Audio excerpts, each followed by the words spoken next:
Olá, vamos falar sobre Espiritismo? Sou Débora Rabelo, aqui dos Amigos de Nosso Lar, trazendo neste momento a continuidade do estudo da obra O Céu e o Inferno ou a Justiça Divina segundo o Espiritismo.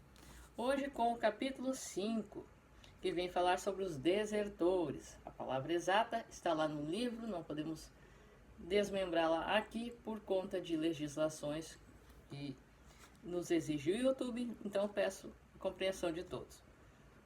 E vou modificar apenas estas palavras, tá? Quando fala isto. Então, o desertor da Samaritana. Vamos lá, então? No dia 7 de abril de 1858, pelas 7 horas da noite, um homem de cerca de 50 anos e bem vestido apresentou-se no estabelecimento da Samaritana, em Paris. Pediu que lhe preparassem um banho. O funcionário que o atendeu, estranhando que após 2 horas o cliente não o chamasse, resolveu entrar em sua cabine para ver se ele estava indisposto. Deparou-se então com um horrível espetáculo. O infeliz degolara-se com uma navalha e todo o sangue misturava-se à água da banheira. Não podendo ser apurada sua identidade, o cadáver foi levado para o necrotério. O espírito desse homem, evocado na Sociedade de Paris 6 dias após sua morte, deu as seguintes respostas. Evocação 1. Resposta do guia do médium. Aguardai, ele está aqui. 2. Onde se encontra o senhor agora? Resposta, eu não sei. Dize-me vós onde estou. 3. O senhor está em uma reunião de pessoas que se ocupam de estudos espíritas e lhes são benevolentes. Resposta, dizei-me se vivo. Eu sufoco no caixão. 4. Quem o fez vir até nós? Resposta, senti-me aliviado. 5. Que motivo o levou ao suicídio? A desertar da vida, desculpe. Resposta, eu estou morto? Não, pois habito meu corpo. Não imaginais como sofro, eu sufoco, que uma mão piedosa dê cabo à minha vida de uma vez. Sua alma, embora separada do corpo, ainda se encontra inteiramente mergulhada no que se poderia chamar turbilhão de matéria corporal. As ideias terrenas permanecem ainda vivas, a ponto de não se considerar morto.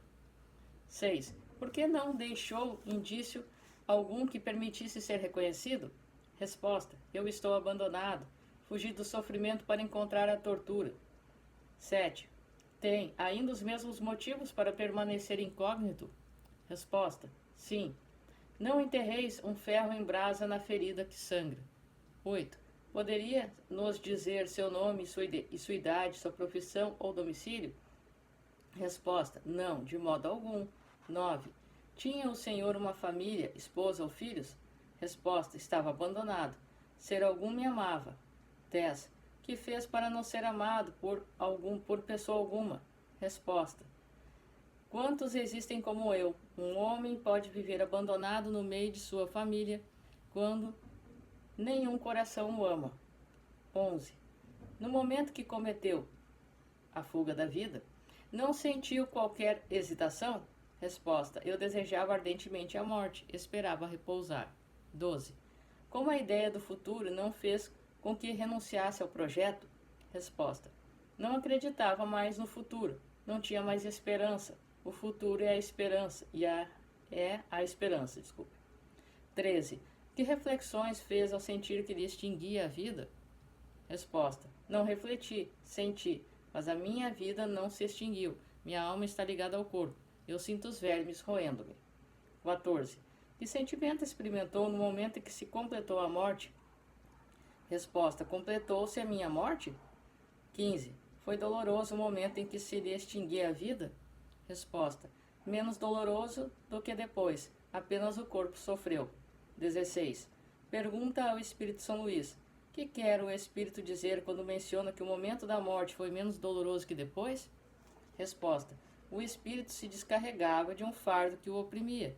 Ele experimentava a volúpia da dor. 17. Tal é o estado é sempre consequência da deserção? Resposta, sim. O espírito do desertor fica ligado ao corpo até o termo da sua vida. A morte natural é a libertação da vida. O rompimento da vida rompe por completo. 18. Dar-se-á mesmo nas mortes acidentais, ainda que involuntárias, mas que abreviam a duração natural da existência? Resposta: não. O que entendeis por deserção? O espírito só responde por seus atos. Essa dúvida com relação à realidade da morte, da própria morte, é muito comum entre as pessoas falecidas há pouco tempo, e principalmente entre aquelas que durante sua vida não elevaram a alma acima da matéria. É um fenômeno estranho à primeira vista, mas que explica muito naturalmente. Se uma pessoa colocada em estado de sonambulismo pela primeira vez perguntarmos se dorme, ela quase sempre responde que não, e sua resposta faz sentido. A pessoa que interroga é que não fez a pergunta correta, servindo-se de um termo próprio. Nota de rodapé. Quando o indivíduo é colocado em estado de sonambulismo, enquanto seu corpo parece dormir, com os olhos fechados, a alma desprendida está ao lado, tudo vendo por meio de seu perispírito.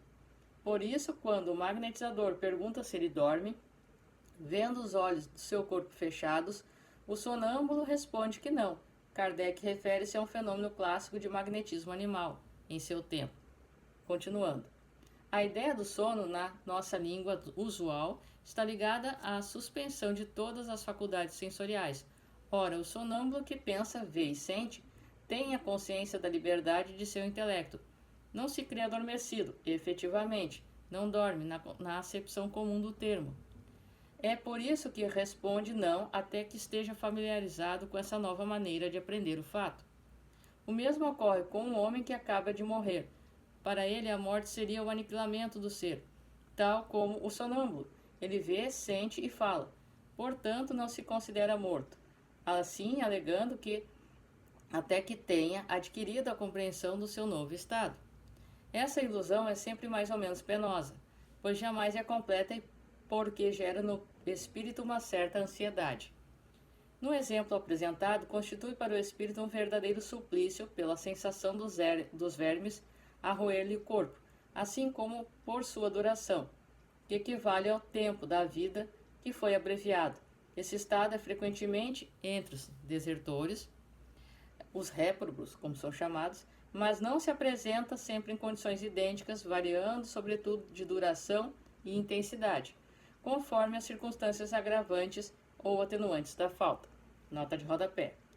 Essa explicação corresponde ao item 6 do resumo da Lei de Justiça Divina, no capítulo 8, que afirma: não há, em relação à natureza, a intensidade e a duração do castigo, nenhuma regra absoluta e uniforme. O castigo, segundo a lei moral, isto é, como afirma o dogma da heteronomia, uma circunstância de sofrimento físico ou vicissitude que causam dor ou tristeza, mas sim uma sensação de infelicidade do espírito, que varia de intensidade segundo seu grau de responsabilidade e consciência. Continuando.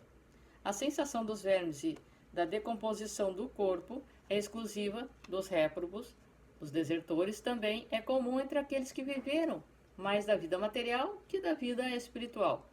Em princípio, não há falta que não seja punida, mas não há, contudo, uma regra uniforme e absoluta em relação aos meios de punição. Portanto, em geral, cada caso é um caso, até entre os desertores da vida, os réprobos. Então, cada caso é um caso, mas em via de regra geral, ele não consegue perceber que desencarnou. Ele ainda se sente vivo, sente o seu espírito, o seu corpo, ligado.